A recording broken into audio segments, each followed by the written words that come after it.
Hello student, welcome back to my channel. This is Commerce Academy and I am Saurabh sir. बच्चों last video में मैंने आप लोगों के सामने एक नया चैप्टर, एक नया टॉपिक को सामने लाया था। जिस चैप्टर का नाम था कंसाइनमेंट अकाउंटिंग। एक बहुत ही इजी और बहुत ही इंपॉर्टेंट चैप्टर। आज उसी चैप्टर से रिलेटेड हम लोग दूसरे वीडियो को आपके सामने लाए। अगर आप लोगों ने लास्ट वीडियो को ठीक से देखे होंगे तो उसमें मैंने ये कहा था कि ये कंसाइनमेंट बिजनेस में हमारे पास दो पार्टी का इन्वॉल्वमेंट रहता है। एक जो गुड्स को सेंड करता है, दूसरा जो गुड्स को रिसीव करता है। जो गुड्स को सेंड करता है यानी कि the owner of the goods, जिसे हम कहते हैं कंसाइनर, और जो गुड्स को रिसीव करता है यानी कि the agent of the goods, उसे हम कहते हैं कंसाइनी। तो कंसाइनर और कंसाइनी के भीतर एक एग्रीमेंट बनता है कि भाई तुम मेरे से मेरा गुड्स लेके अपने कस्टडीज में रखो और उसको मार्केटाइज करो, बदले में हम तुम्हें कुछ कमीशन दें। तो ये जो कंसाइनर कंसाइनी को जो गुड्स ट्रांसफर करेगा ना, वो किस प्राइस पे ट्रांसफर कर सकता है। या तो वो कॉस्ट प्राइस में ट्रांसफर करेगा या तो वो इनवॉइस प्राइस में इसको ट्रांसफर करेगा। इनवॉइस प्राइस का मतलब क्या हुआ? कॉस्ट प्राइस के साथ अगर हम एक प्रॉफिट को जोड़ देते हैं तो वो बन जाता है इनवॉइस प्राइस। तो आज हम लोग इस वीडियो में दो चीज को क्लियर करवाएंगे। एक, गुड्स को अगर हम लोग इनवॉइस प्राइस में सेंड करते हैं तो क्या ट्रीटमेंट होगा। तो वो दो चीज है, गुड्स अगर हम लोग इनवॉइस प्राइस में सेंड करते हैं तो उसका क्या ट्रीटमेंट होगा।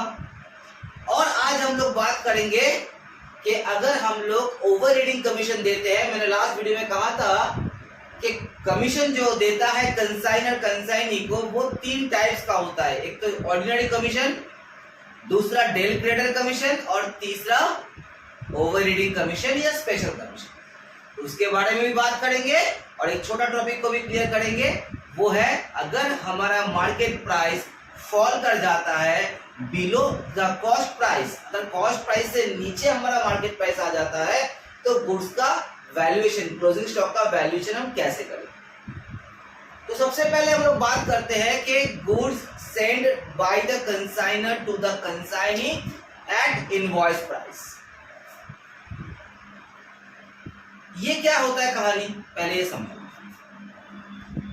मान लेते हैं कि कंसाइनर के लिए कोई भी एक गुड्स जो उसका प्रोडक्ट है, उसका मैन्युफैक्चरिंग कॉस्ट या परचेजिंग कॉस्ट है 100 रुपीज पर पीस, यानी कि एक पीस का दाम है 100 रुपया। अब वो कंसाइनर जब उसे कंसाइनी के पास भेजेगा तो उसका दाम अपने इनवॉइस में क्या लगाएगा? 100 रुपया। जेन्युइनली 100 रुपये होना चाहिए। हाँ, ये बात अलग है कि वो पहुंचते पहुंचते कंसाइनी के पास पहुंचते पहुंचते उसका दाम बढ़ जाएगा, जो लास्ट वीडियो में मैंने क्लियर करवाया था आप लोगों को। मान लेते हैं कि मैं ही वो कंसाइनर हो जो कोलकाता में रहते हो और मेरा जो एजेंट है वो दिल्ली में रहता है। तो कोलकाता से दिल्ली जाते जाते हम एज्यूम कर लेते हैं कि पर पीस में जो है 10 रुपीज बढ़ जाता है, यानी कि जो गुड्स 100 रुपीज से हम बेचते हैं, दिल्ली पहुंचते पहुंचते एक एक पीस का दाम बन जाता है 110 रुपया। अगर हम कोलकाता से ही उस गुड्स का वैल्यूएशन 100 रुपया नहीं 120 रुपया के हिसाब से भेजे तो पहुंचते पहुंचते उसका दाम हो जाएगा 130 रुपया, 130 रुपीज। तो हम क्या कर रहे हैं, कोलकाता में बैठे बैठे ही अपने प्रोडक्ट के ऊपर 20 रुपीज पर पीस के हिसाब से प्रॉफिट को ऐड कर दे रहे हैं और उसके बाद उसे हम कंसाइनी को भेज रहे हैं। तो क्या ये बात आपको सही लग रहा है कि हम अपने एजेंट को अपना ही गुड्स ट्रांसफर कर रहे हैं बेचने के लिए, थर्ड पार्टी को बेचने के लिए, और वहां पे हम प्रॉफिट ऐड कर रहे हैं? तो हम जानते हैं कि हम आपस में कभी भी बिजनेस नहीं कर सकते। हम अपने ही ऊपर प्रॉफिट कभी भी क्रिएट नहीं कर सकते। तो सर क्यों कर रहे हैं आप? एजेंट तो आपका ही आदमी, आपके बिहाफ में ही वो काम कर रहा है। देखो इस तरह का सिचुएशन कब आता है, जब मान लो कि हेवी कंपिटिटिव मार्केट है, मार्केट में भारी भरकम कंपटीशन है और मेरा जो एजेंट है वो सिमिलर टाइप ऑफ प्रोडक्ट्स को ही डील करता है, मतलब उसके पास और भी फ्रेंचाइजीज है। तो उस केस में वो क्या बोलेगा कि सर आपका सामान बिका तो बिका, नहीं तो हम दूसरे का सामान बिक्री कर देंगे, क्योंकि मार्केट में कंपटीशन हेवी है। तो हमें मार्केट को कैप्चर करने के लिए क्या करना पड़ता है, कभी कभी प्रोडक्ट का दाम को कम करना पड़ता है। तो कम करते करते ऐसा ना हो जाए कि भाई लॉस हो जाए, तो इसलिए हम क्या करते हैं, घर बैठे बैठे ही प्रॉफिट को सिक्योर कर लेते। हम 100 रुपीज के ऊपर मान लेते हैं कि 20 रुपीज पर पीस का मार्जिन जोड़ देते हैं और उसको भेजते हैं और उसको बोलते हैं कि भाई इसका दाम 120 रुपया ही है, और पहुंचते पहुंचते और 10 रुपया बढ़ जाएगा तो 130 रुपया हो गया इसका कॉस्टिंग। अगर आपको बेचना है तो उससे ऊपर ही बेचना है। तो भाई अगर वो 130 रुपया भी आपको रियलाइज कर देता है तो भी तो आपको 20 रुपया का प्रॉफिट रहता है।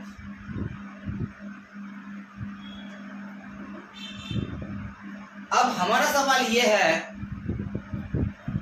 कि जब आप एंट्री कर रहे हो तब तो आप 120 रुपया के हिसाब से एंट्री कर रहे हो और वो उसको बेच रहा है 120 रुपया में ही या 130 रुपया में,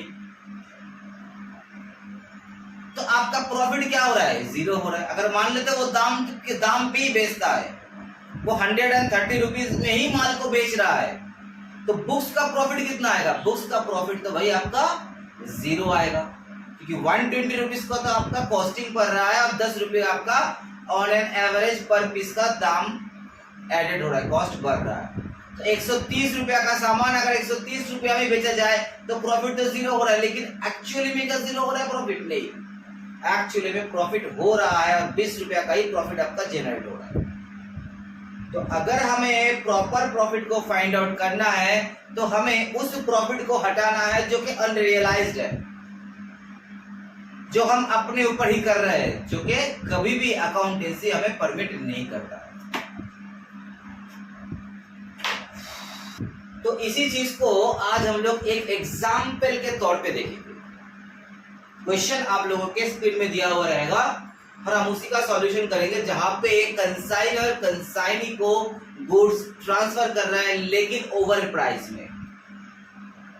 ठीक है, तो क्वेश्चन आपके सामने दिया हुआ है और हम इसका फॉर्मेट को बना रहे हैं।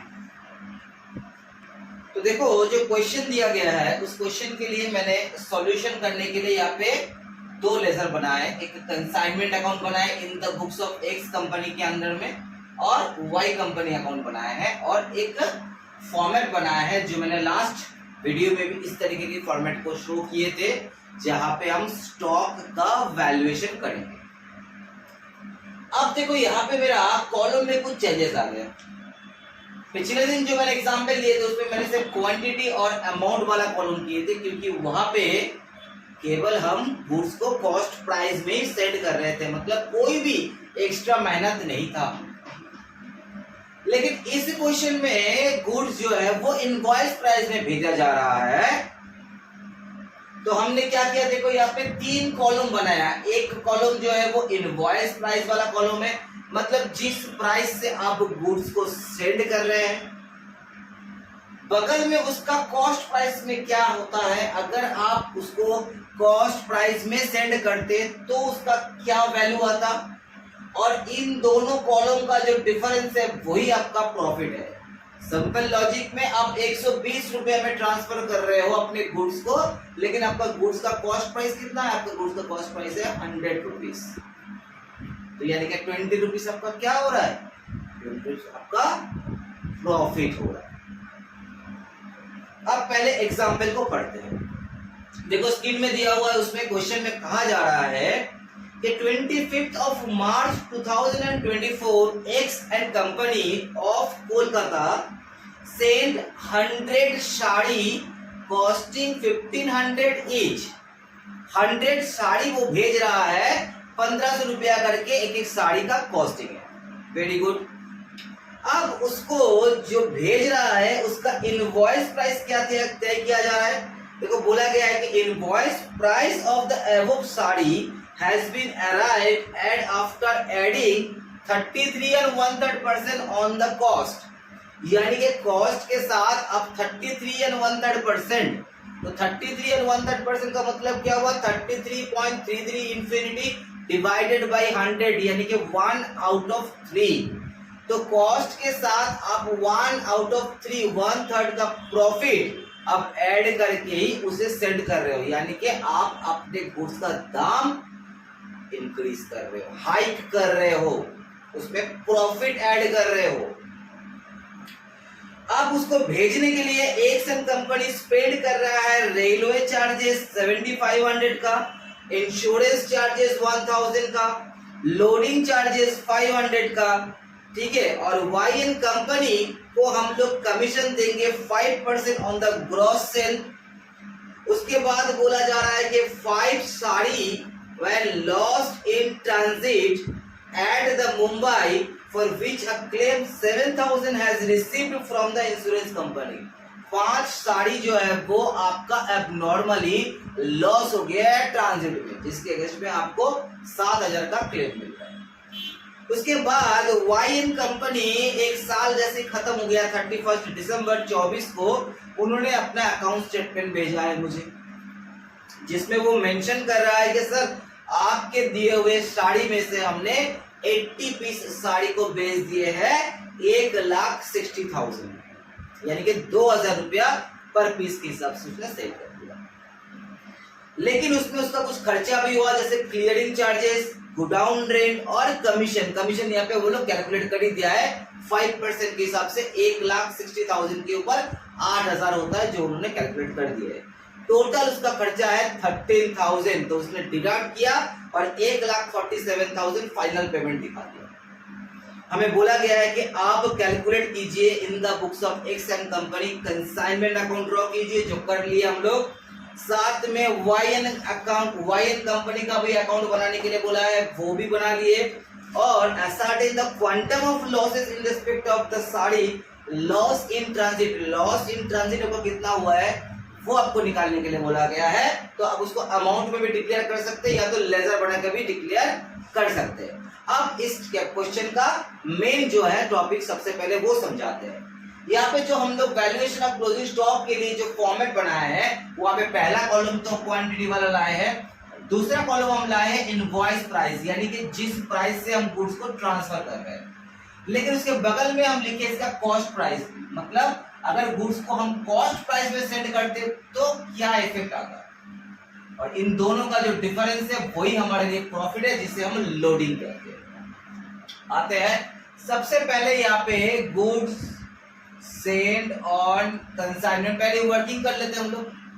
गुड सेंड ऑन कंसाइनमेंट जो है वो है कितना पीस ऑफ साड़ी था, यहाँ पे 100 पीस ऑफ साड़ी था, जिसका दाम है 1500 रुपीज ईच, यानी कि 1,50,000 इसका 1,50,000 इसका कॉस्ट प्राइस होगा, 1,50,000 इसका कॉस्ट प्राइस होगा। और इनवॉइस प्राइस कितना हो जाएगा? इनवॉइस प्राइस हो जाएगा, invoice price of the sari is 1500 plus 1/3, यानी कि 1500 का 1/3 करते हैं तो 500 रुपया होता है, तो 2000 रुपीज, तो 2000 हो गया इसका इनवॉइस प्राइस। तो 2000 इंटू 100 कितना हो जाता है बच्चों? 2 लाख। तो 2 लाख है इसका इनवॉइस वैल्यू, लेकिन इसका एक्चुअल कॉस्ट है 1500 रुपीज, यानी कि 50,000 का प्रॉफिट इसमें हमने जबरदस्ती का ऐड कर दिया। अब इसको भेजने के लिए हम जो खर्चे कर रहे हैं, यानी कि ऐड कंसाइनर एक्सपेंसेस, तो कंसाइनर का जो भी एक्सपेंसेस है सारा का सारा ऐड हो जाएगा। तो हमने कितना खर्चा किया, देखो हमने यहाँ पे रेलवे चार्जेस, ठीक है, दूसरा इंश्योरेंस चार्जेस, तीसरा loading charges, insurance charges, loading charges. तो रेलवे चार्जेस है 7,500 का, इंश्योरेंस है 1000 का, लोडिंग है 500 का। तो 7,500 मेरा हो गया रेलवे चार्जेस, 1000 रुपीज हो गया मेरा इंश्योरेंस चार्जेस, और 500 हो गया मेरा लोडिंग चार्जेस। तो जो खर्चा हम इनवॉइस प्राइस में करेंगे वही खर्चा हम कॉस्ट प्राइस में करेंगे, क्योंकि खर्चे के ऊपर तो हम प्रॉफिट ऐड नहीं कर सकते ना, दूसरे का खर्चे के ऊपर।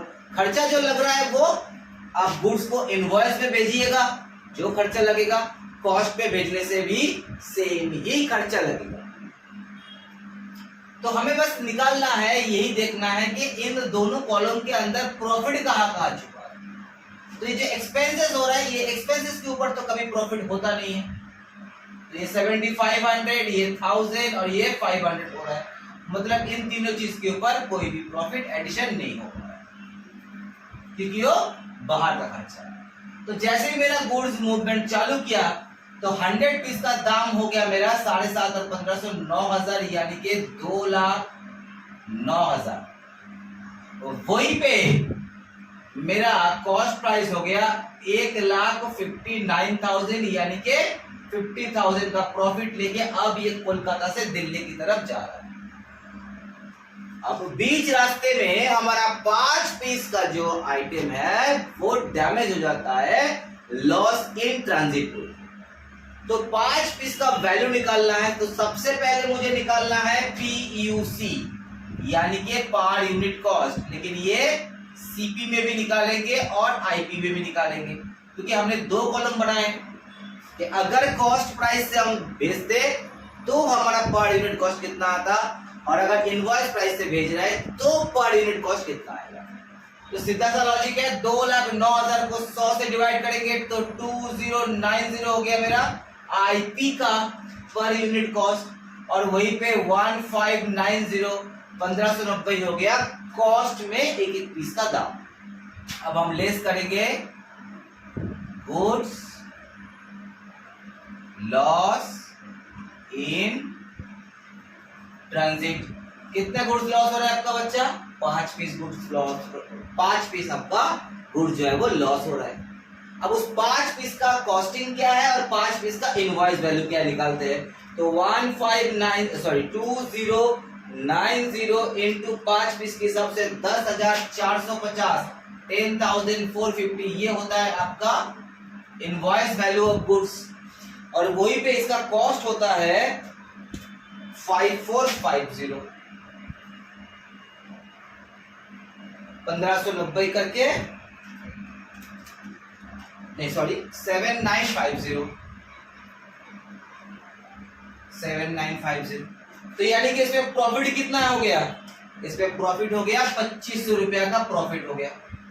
तो 5 पीस जिसका इनवॉइस वैल्यू है 10,450, कॉस्ट वैल्यू है 7950, तो उसमें प्रॉफिट कितना ऐड हुआ है? 2500 रुपया।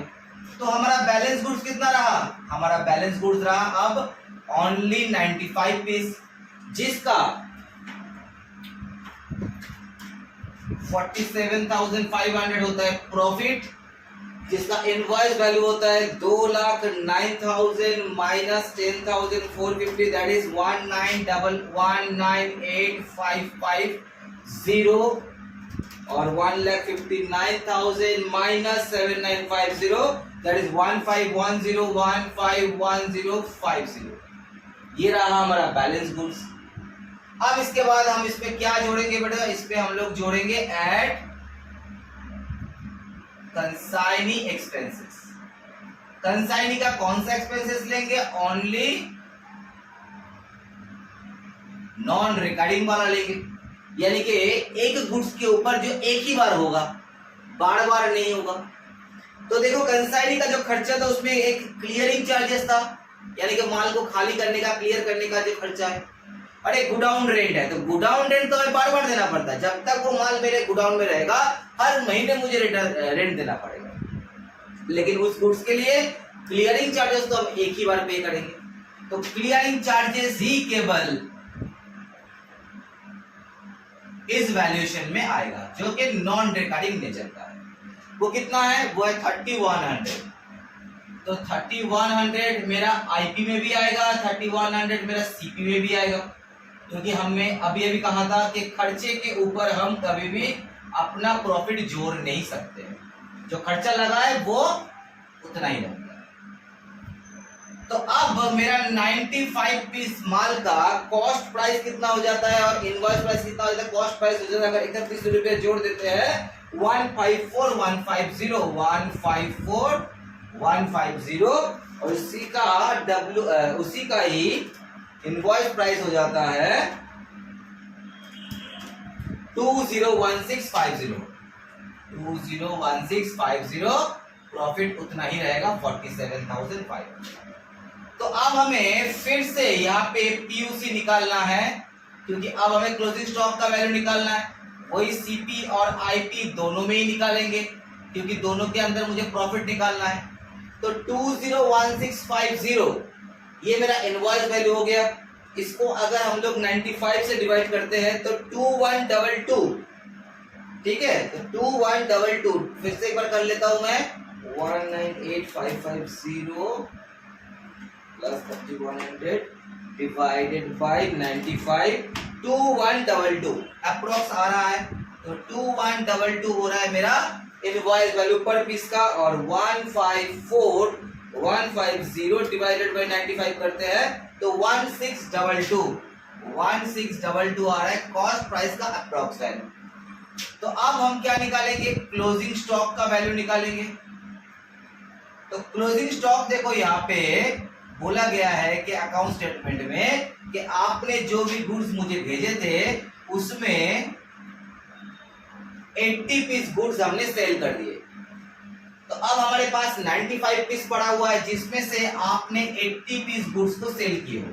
तो यानी कि आपके पास क्लोजिंग स्टॉक कितना पड़ा हुआ है, 15 पीस। तो उस 15 पीस का कॉस्ट प्राइस कितना होगा, 24330, और उसी 15 पीस का इनवॉइस प्राइस क्या होगा, 31830।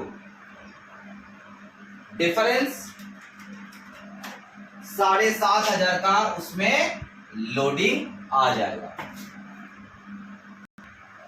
तो देखो यहाँ पे बच्चों थोड़ा सा एक मिस्टेक हो गया हमसे, क्वेश्चन में थोड़ा सा देखने में गलती हो गया। एक्चुअली क्लियरिंग चार्जेस जो था वो 1900 था और 3100 जो था वो गोडाउन रेट था। तो यहाँ पे थोड़ा सा चेंज हो जाएगा, ठीक है। ये 1900 रुपीज करके आएगा क्लियरिंग चार्जेस। एक्चुअली वो क्वेश्चन पढ़ने में थोड़ा आगे पीछे ऊपर नीचे हो गया मेरे से। तो अब देखो ये फिगर थोड़ा सा चेंज हो जाएगा, 198550 प्लस 1900, तो ये हो जाता है 200450 और इसका दाम हो जाता है, इसका फिगर हो जाता है 151050 प्लस 1900 152950। तो पीयूसी भी यहाँ पे चेंज हो जाएगा, 152950 डिवाइडेड करते हैं अगर 95 से तो 1610 रुपया हो जा रहा है मेरा कॉस्ट प्राइस, और 200450 डिवाइडेड बाई 95 करते हैं तो 2110, ये हो जाता है मेरा इनवॉइस प्राइस। 2110 इंटू 15 करते हैं तो 31650 आता है मेरा आईपी का क्लोजिंग स्टॉक वैल्यू, और 1610 के हिसाब से 15 पीस का दाम आता है 24,150, 24,150, और डिफरेंस जो उतना ही आना चाहिए। जी हाँ, डिफरेंस 7,500 का ही आ रहा है। तो बस ये वर्किंग्स हो जाए तो हम लोगों के लिए क्वेश्चन जो है वो अब ज्यादा टाइम नहीं रहेगा सॉल्व करने। तो सबसे पहले मैंने क्या कहा था, डेबिट साइड से हम क्या करेंगे, गुड्स को सेंड करेंगे। तो कितने का गुड्स को सेंड कर रहे हैं हम लोग, गुड्स सेंड ऑन कंसाइनमेंट हम लोग 2 लाख का गुड्स को सेंड कर रहे हैं। लेकिन 2 लाख के बगल में आपको 50,000 का लोडिंग दिख रहा है, तो साथ में हम क्या करेंगे, इसका लोडिंग को कैंसिल करेंगे। क्या लिखेंगे, by goods sent to consignment bracket में लोडिंग, 50,000। क्यों कैंसिल कर रहे हैं सर? मैंने पहले ही कहा था वीडियो के स्टार्टिंग में ही कि जब तक हम इस प्रॉफिट को कैंसिल नहीं करेंगे तब तक हम अपने ओरिजिनल प्रॉफिट को कैलकुलेट नहीं कर पाएंगे।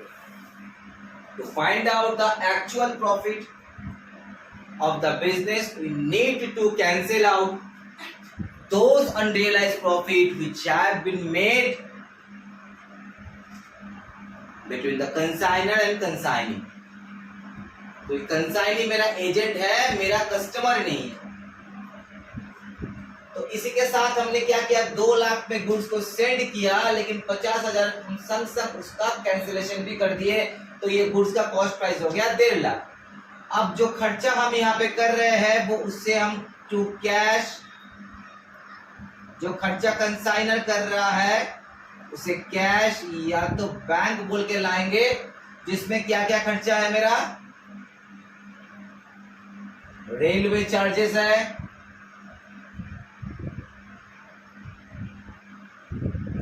इंश्योरेंस चार्जेस है,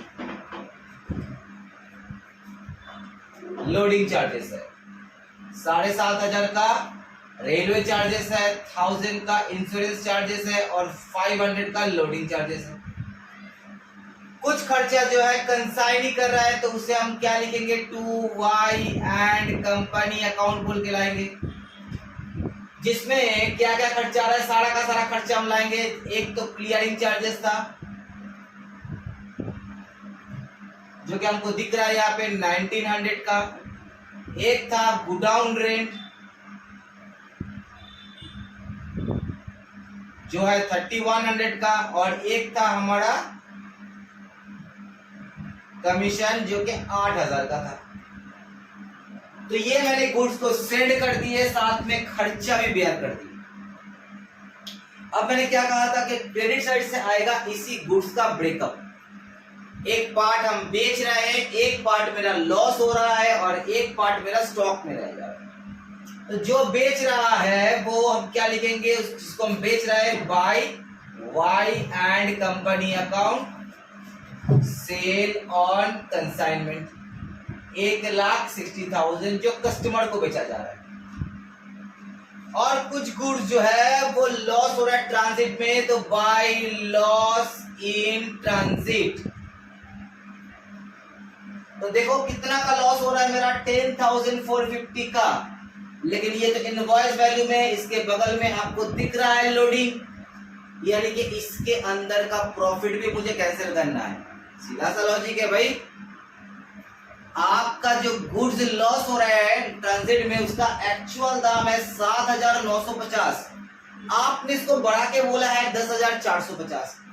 तो इंश्योरेंस कंपनी जब आपको क्लेम देगा तो क्या वो आपको 10,000 के अगेंस्ट में देगा कि 7,900 के अगेंस्ट में देगा? डेफिनेटली 7,900 के अगेंस्ट में देगा, क्योंकि आप अपने गुड्स को किसी भी वैल्यू में हाइक कर सकते हैं, उससे इंश्योरेंस कंपनी कोई मतलब नहीं है। तो इसके अंदर में रखा हुआ जो लोडिंग है 10,450 के अंदर जो लोडिंग है 2,500 का, वो कैंसिल करना है मुझे, क्या बोल के, to goods loss in transit bracket में लोडिंग अमाउंट हो गया 2,500।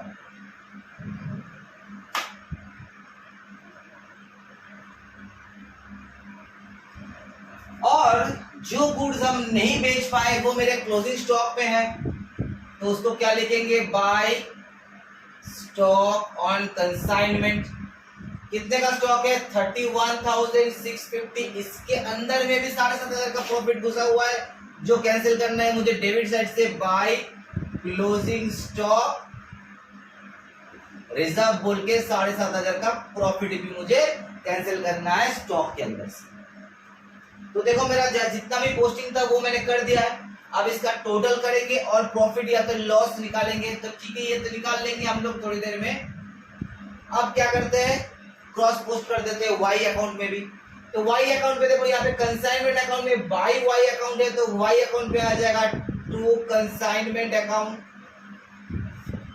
जो आपने सेल किए हैं 1,60,000 का गुड्स,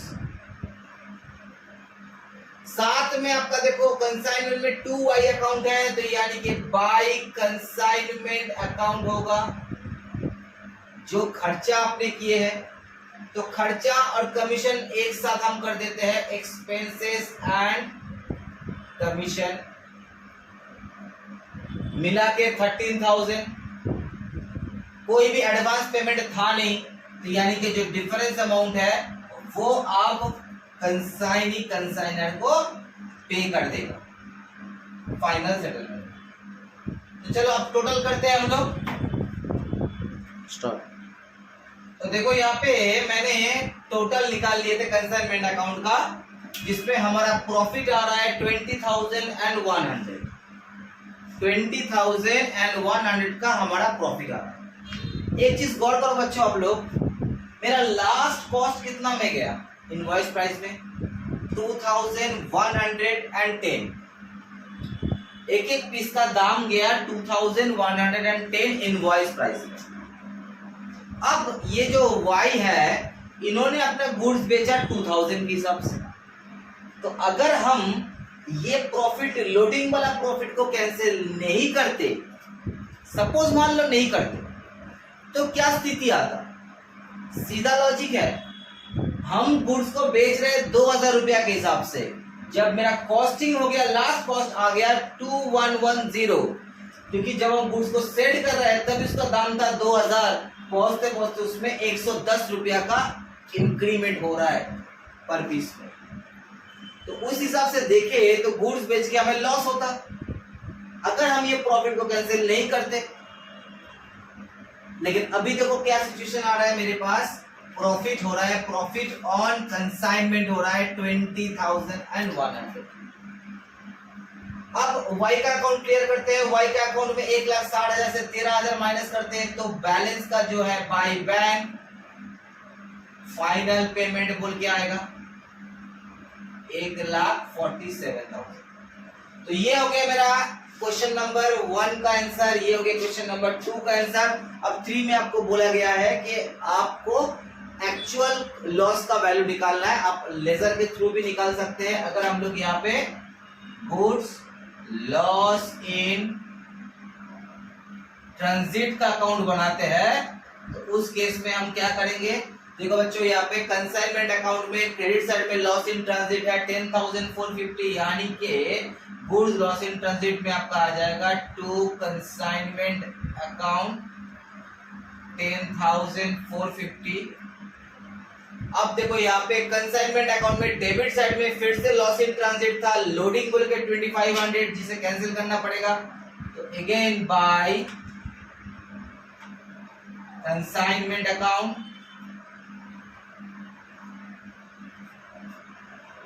2,500, तो 10,450 का आप लॉस दिखा रहे थे, लेकिन उसमें 2,500 रुपया का लोडिंग भी तो था। तो अब ये अगर माइनस हो जाता है तब इसका एक्चुअल कॉस्ट आता है 7,950।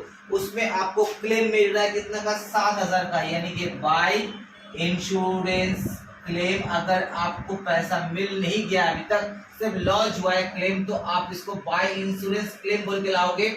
और अगर आपको पैसा रिसीव हो चुका है तो आप बाय बैंक बोल के लाओगे यहाँ पे। ठीक है, अगर आपको पैसा रिसीव हो चुका है तो आप इसको बाय बैंक बोल के लाओगे। यहाँ पे क्या बोला गया है? जी हाँ, यहाँ पे रिसीव हो चुका है, तो इसको इंश्योरेंस क्लेम ना बोल के सीधा बाय बैंक ब्रैकेट में आप मेंशन कर सकते हो इंश्योरेंस क्लेम बोल के। बाकी आपका क्या हो जा रहा है? बाकी आपके लिए लॉस हो जा रहा है। कितने का लॉस? जो डिफरेंस अमाउंट है 10,450 से आप माइनस कर दोगे 10,000, तो आपका 450 रुपीज का जो है वो आ रहा है लॉस, जिसका आपको रिकवरी नहीं मिल रहा। तो ये था हम लोगों का सॉल्यूशन, जिसमें आप लोगों ने ये देख चुके होंगे कि अगर हम लोग गुड्स को ओवर प्राइस में भेजते हैं तो उसको कैसे ट्रीट किया जाता है कंसाइनमेंट अकाउंट में। अब हम लोग का आज दूसरा पहलू, छोटा सा कॉन्सेप्ट है, जिसमें हम ये समझाएंगे कि ओवर रीडिंग कमीशन क्या होता है। ओवर रीडिंग कमीशन ये होता है कि जब मान लो कि हम अपने प्रोडक्ट का दाम पहले से ही तय कर देते हैं, अपने कंसाइनी को बोलते हैं कि भाई तुम्हें इस प्रोडक्ट को इसी प्राइस में बेचना है, खास करके हेवी कंपीटिटिव मार्केट में। आज अगर इसी एग्जांपल को हम लेते हैं, हमने जब गुड्स को भेजा कंसाइनी को, तब मैंने कहा कि भाई इस गुड्स का दाम है 2000 रुपया पर पीस, पहुंचते पहुंचते इसका दाम और बढ़ जाएगा, तो आपको 2000 से नीचे बेचना ही नहीं है, आपको 2000 से नीचे बेचना ही नहीं है। और उसने देखो एग्जैक्टली 2000 में ही इसको बेचा है पर पीस, तभी हमको प्रॉफिट आया 20,100 का। तो ये बात हम तो कंसाइनी को बोलने नहीं जाएंगे ना कि भाई हम इसके ऊपर ऑलरेडी प्रॉफिट ऐड कर दिए, तो कंसाइनी को क्या लगेगा भाई इसका जो कॉस्टिंग है वो है 2000 रुपीज पर पीस, कॉस्टिंग और बढ़ जा रहा है 110 रुपया के हिसाब से। खैर अगर उसको हम लोग इग्नोर भी करते हैं तो कम से कम हम कॉस्ट प्राइस से भी रिकवरी कर देते हैं बेच के, माल बेच के। तो इस तरीके से हम लोग जब कंसाइनी को भेजते हैं तो बोलते हैं कि भाई 2000 से नीचे आपको आना ही नहीं है।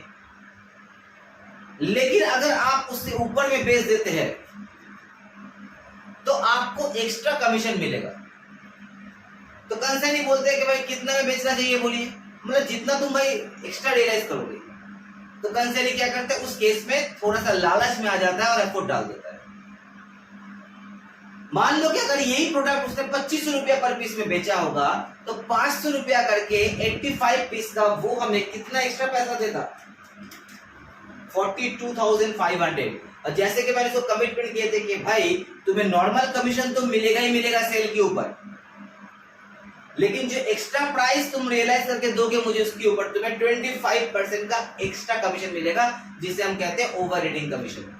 तो वो मुझे कितना एक्स्ट्रा दे रहा है, वो मुझे 42,500 दे रहा है। उसका 25% अगर लेते हैं तो 10,625 रुपया का हम यहाँ पे ओवर रीडिंग कमीशन बोल के ला देते हैं। यही है concept of over reading commission. यहाँ पे मैंने एक छोटा सा मैटर लिखे, जैसे कि मैंने कहा था कि आज 3 चीज हम लोग क्लियर कराएंगे। वो है इनवॉइस प्राइस वैल्यूएशन से गुड्स को बेचते हैं तो अकाउंटिंग ट्रीटमेंट क्या होगा, ओवर रीडिंग कमीशन के बारे में मैंने समझा दिए। बस लास्ट छोटा सा टॉपिक है जिसको हम लोग अभी करवाएंगे, जो है अगर हमारा मार्केट प्राइस फॉल कर जाता है तो हम अपने स्टॉक का वैल्यूएशन किस तरीके से करते हैं वो आप दिखाएंगे। तो छोटा सा एक मैंने मैटर लिखा है यहाँ पे, देखो इसमें क्या लिखा है मैंने कि मिस्टर एक से सेंड किया है 1000 piece of pant at the rate of ₹50 each. Closing stock at the end of the year in the hand of the consignee is 100 piece. 1000 में से 100 पीस उसके पास बच गया, ठीक है। Suddenly, due to fall of market price to 45, market price मेरा 45 में चला गया, यानी कि कॉस्ट से भी नीचे आ गया। कॉस्ट कितना है 50 रुपया, ये और बढ़ सकता था अगर हम इसमें और भी सम्स में और भी कुछ ऐड करते कि भाई ट्रांसपोर्टेशन वगैरह खर्चा भी अगर ऐड हो जाता तो शायद ये और बढ़ जाता। खैर वो देखने का जरूरत नहीं है हमें, तो 50 मान के चलते हैं, जिसका मार्केट प्राइस अब 45 पर पीस में आ गया, यानी कि कॉस्ट प्राइस से कम हो गया market price. So mister x valued his stock at market price, उसने अपना स्टॉक का वैल्यू जो है वो मार्केट प्राइस में किया है, क्योंकि हम लोग जानते हैं कि हमें अकाउंटिंग स्टैंडर्ड यही सिखाता है कि क्लोजिंग स्टॉक का वैल्यू ऑलवेज कॉस्ट और मार्केट प्राइस या नेट रियलाइजेबल प्राइस जो लोअर होगा उसी में लेना है। तो मार्केट प्राइस तो कम हो गया तो हम इसी में लेंगे। और तो और अगर हम कंसाइनी को कमीशन देते हैं तो 5% का वो कमीशन भी लेगा। सो इन दैट केस हम अपने क्लोजिंग स्टॉक का वैल्यू कैसे करेंगे, देखो हम वो समरी जो बना रहे थे ना, वो समरी अब नहीं बनाएंगे क्योंकि इस मार्केट प्राइस जो है वो कॉस्ट से भी नीचे आ गया है। तो सीधा हम क्या करेंगे, यहाँ पे वैल्यू ऑफ क्लोजिंग स्टॉक को कैसे निकालेंगे, goods value eight market price. Market price क्या हो गया 100 पीस का 45 के हिसाब से हो गया 4500। लेकिन क्या हमें मार्केट प्राइस ही रियलाइज होगा, नहीं। अगर कंसाइनी इसको बेचता है तो इसके ऊपर वो कमीशन भी तो लेगा 5% का, लेगा कि नहीं लेगा। तो इसके ऊपर वो 225 रुपया का कमीशन भी तो लेगा, वो छोड़ेगा अपना कमीशन। मार्केट प्राइस फॉल हो गया तो उसमें उसका क्या गलती है, वो तो बेच ही रहा है बेचारा। तो हम इसमें से माइनस कर देंगे एक्सपेक्टेड कमीशन। एक्सपेक्टेड क्यों लिख रहा है, क्योंकि ये कमीशन अभी तक दिए नहीं है, देने वाले हैं। तो 4500 के ऊपर 5% अगर लेते हैं तो 225 रुपए का कमीशन भी माइनस हो जाएगा। तो 4275 ये हमारा नेट रियलाइजेबल प्राइस है, ये है हमारा नेट रियलाइजेबल प्राइस। तो हमारा क्लोजिंग स्टॉक का वैल्यू 4275 ही होगा। तो ये था बच्चों पूरा का पूरा कॉन्सेप्ट का कॉन्सेप्ट, जहां पे हमने 2 एग्जाम्पल भी करवाए हैं, ओवर रीडिंग कमीशन के बारे में भी समझाया है, स्टॉक वैल्यूएशन और तो और नॉर्मल लॉस, एबनॉर्मल लॉस और valuation of stock under the market price situation, हम लोग सभी चीज को यहाँ पे कवर करवाए। आप लोगों को ये वीडियोस पसंद आ रहा है तो आप जरूर से इस वीडियो के ऊपर कमेंट, लाइक, शेयर कीजिएगा। और तो और ये चैनल जिसने भी अभी तक सब्सक्राइब नहीं किया तो उसको प्लीज सब्सक्राइब करो कि आगे हम लोगों को भी जो है कुछ ये मिलेगा, इंटरेस्ट मिलेगा, आप लोगों के सामने नए नए टॉपिक को लाएंगे, आप लोगों को भी समझ में आएगा।